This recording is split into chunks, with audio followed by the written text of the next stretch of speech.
नमस्कार प्यारे दोस्तों, स्वागत है आप सभी का। प्रस्तुत है आप सभी के लिए एक सच्ची कहानी, कृष्ण भक्त की कहानी। कृष्ण भक्त। बहुत समय पहले की बात है। मुल्तान का रहने वाला एक ब्राह्मण उत्तर भारत में आकर बस गया। जिस घर में वह रहता था उसकी ऊपरी मंजिल में कोई मुगल दरबारी रहता था। प्रातः नित्य ऐसा संयोग बन जाता कि जिस समय ब्राह्मण नीचे गीत गोविंद के पद गाया करता, उसी समय मुगल ऊपर से उतरकर दरबार को जाया करता था। ब्राह्मण के मधुर स्वर तथा गीत गोविंद की ललित आभा से आकृष्ट होकर वह सीढ़ियों में ही कुछ देर रुककर सुना करता था।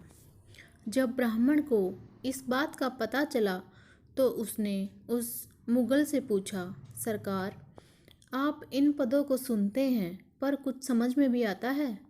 मुगल ने कहा, समझ में तो एक लफ्ज भी नहीं आता, पर न जाने क्यों उन्हें सुनकर मेरा मन गिरफ्त हो जाता है। तबीयत होती है कि खड़े खड़े इन्हें ही सुनता रहूं। आखिर किस किताब से आप इन्हें गाया करते हैं? ब्राह्मण ने कहा, सरकार, गीत गोविंद के पद हैं ये।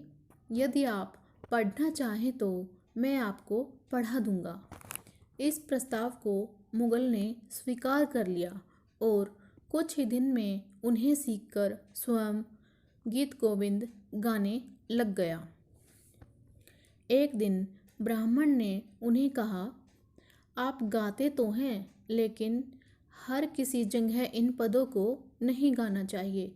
आप इन अद्भुत अष्टपदियों के रहस्य को नहीं जानते, क्योंकि जहाँ कहीं ये गाए जाते हैं भगवान श्री कृष्ण वहाँ स्वयं उपस्थित रहते हैं।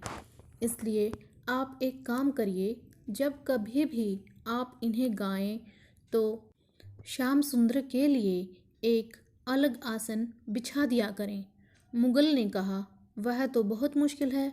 बात यह है कि हम लोग दूसरे के नौकर हैं और अक्सर ऐसा होता है कि दरबार से वक्त बेवक्त बुलावा आ जाता है और हमको जाना पड़ता है। ब्राह्मण ने कहा, तो ऐसा करिए, जब आपका सरकारी काम खत्म हो जाया करे तब आप इन्हें एकांत में गाया करिए। मुगल ने कहा, यह भी नहीं हो सकता।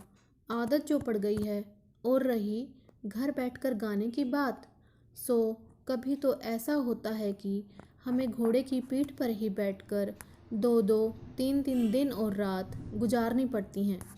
ब्राह्मण ने कहा, अच्छा, तो फिर ऐसा किया जा सकता है कि घोड़े की जीन के आगे एक बिछौना श्याम सुंदर के विराजने के लिए भी बिछा लिया करें और यह भावना मन में रख लें कि आपके पद सुनने के लिए श्याम सुंदर वहाँ आकर बैठे हुए हैं। मुगल ने स्वीकार कर यही नियम बना लिया और घर पर न रहने की हालत में घोड़े पर चलता हुआ ही गीत गोविंद के पद गुनगुनाने लगा। एक दिन अपने अफसर के हुक्म से उसे जैसा खड़ा था उसी हालात में घोड़े पर सवार होकर कहीं जाना पड़ा। वह घोड़े की जीन के आगे बिछाने के लिए बिछौना भी साथ नहीं ले जा सका। रास्ते में चलते चलते वह आदत के अनुसार पदों का गायन करने लगा। गायन करते करते अचानक उसे लगा कि घोड़े के पीछे पीछे घुंघरुओं की झनकार आ रही है। पहले तो वह समझा कि उसका वहम है, लेकिन जब उस झंकार में लय का आभास हुआ तो घोड़ा रोक लिया और उतरकर नीचे देखने लगा। तत्क्षण श्याम सुंदर ने प्रकट होकर पूछा, सरदार, आप घोड़े से क्यों उतर पड़े और आपने इतना सुंदर गायन बीच में ही क्यों बंद कर दिया? मुगल तो हक्का बक्का होकर सामने खड़ा देखता ही रह गया। भगवान की रूप माधुरी को देखकर वह इतना विहल हो गया कि मुंह से आवाज़ ही नहीं निकलती थी। आखिर में बोला, आप संसार के मालिक होकर भी मुझ मुगल के घोड़े के पीछे पीछे क्यों भाग रहे थे? भगवान ने मुस्कुराते हुए कहा, भाग नहीं रहा, मैं तो आपके पीछे पीछे नाचता हुआ आ रहा हूँ। क्या तुम जानते नहीं कि जिन पदों को तुम गा रहे हो वो कोई साधारण काव्य नहीं है। तुम आज मेरे लिए घोड़े पे गद्दी बिछाना भूल गए, तो क्या मैं नाचना भूल जाऊं? मुगल को अब मालूम हुआ कि मुझसे कितना भारी अपराध हो गया है।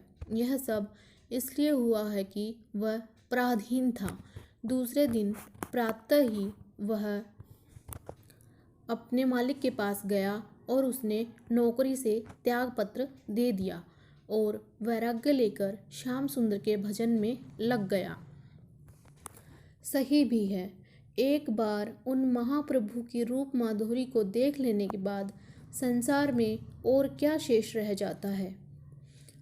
यही मुगल भक्त बाद में प्रभु कृपा से मीर माधव नाम से विख्यात हुए। जय श्री श्याम सुंदर, जय श्री कृष्ण।